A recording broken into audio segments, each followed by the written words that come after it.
দেশের ইতিহাসের অন্যতম বৃহত্তম এই জানাজায় অংশ নিতে আসা মানুষের ভিড় সংসদ ভবন এলাকা ছাড়িয়ে কয়েক কিলোমিটার পর্যন্ত বিস্তৃত হয়ে রূপ নেয় জনসমুদ্রে। আরও জানাচ্ছেন আনোয়ার হোসেন। শেষ বিদায়ে মানুষের এত ভালোবাসা পাওয়া সম্ভব হয়েছে রাজধানী ছাড়াও টেকনাফ থেকে তেতুলিয়ার দলে দলে আসা লাখো মানুষের উপস্থিতির কারণে।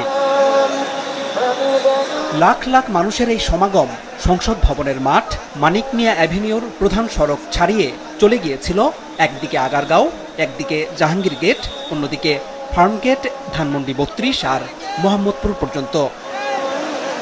তাদের সবাইকেই সকাল থেকে কয়েক কিলোমিটার হেঁটে আসতে হয়েছে। স্বাভাবিকভাবেই ছিল না খাওয়ার সুযোগ, কিন্তু এত কষ্ট সহ্য করেও সবার প্রশান্তি, প্রাণের মানুষকে অনন্ত লোকের যাত্রায় বিদায় জানানো। বাংলাদেশের মানুষ ওনাকে কতটা ভালোবাসে, আজকে দেখেন লক্ষ লক্ষ মানুষ তার এই জানাজা উপস্থিত হয়েছে। জিয়াউর রহমানের জানাজা দেখি নাই, কিন্তু আমরা ছবিতে দেখেছি। আমার কাছে আজকে যে ঢাকা শহরের যে জনস্রোত আমরা দেখতে পেলাম, তো আমার মনে হয় বাংলাদেশের সর্বকালের সর্বোচ্চ জানাজা আজকে এখানে হয়ে গেছে। আপনি ঢাকা শহরে যেখানেই যান, স্রোত একটাই, জাতীয় সংসদ ভবন।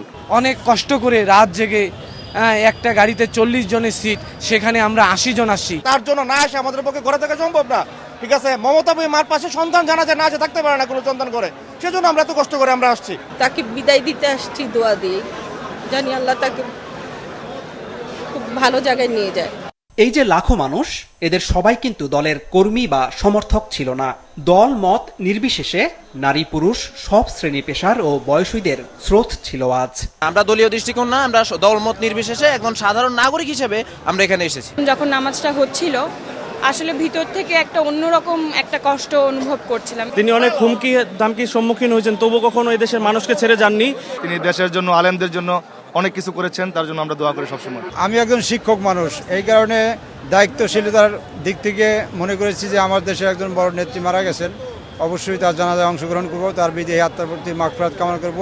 খালেদা জানাজাতে না আসলে আমার ভিতরটা যেন কেমন জানি শূন্যতা এসে যায়, এই জন্য আমি সাভার থেকে আসছি। তার থেকে আমরা এটাই শিখতে পারি যে কিভাবে আমরা বলিষ্ঠ স্বচ্ছ রাজনীতি করতে পারি। অন্যায়ের সঙ্গে আপোষ না করা এবং গণতন্ত্রের পক্ষে শক্ত অবস্থান নেওয়া। জানাজা শেষে ফেরার পালাতেও ভোগান্তি ছিল, কিন্তু ভালোবাসা প্রকাশের তীব্র ইচ্ছার কাছে তার হার হয়েছিল।